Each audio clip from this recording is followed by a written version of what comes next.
Hello, welcome to my channel Danish Creates Film Videos. Pada video kali ini saya akan pasang kipas Elmark Mitsuyota model 5278. Ini model tu. Yang saya akan pasang dekat sini, yang sebelum ni saya dah turunkan kipas Elmark model ES9803. Boleh tengok video ni.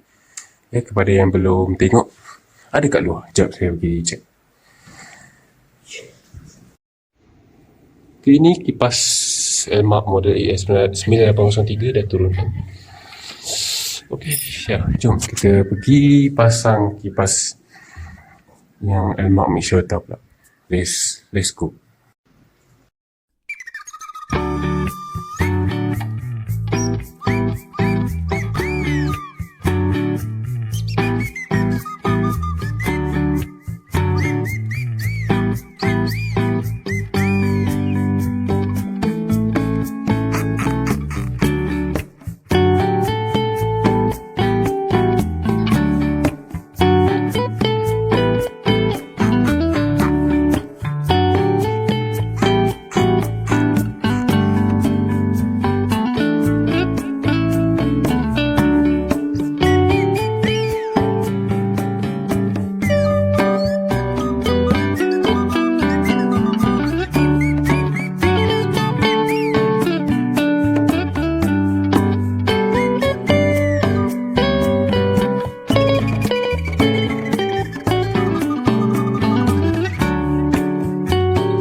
Okey, jadi itu saja untuk video kita pada kali ini. Kalau suka dengan video ni boleh subscribe, like dan komen.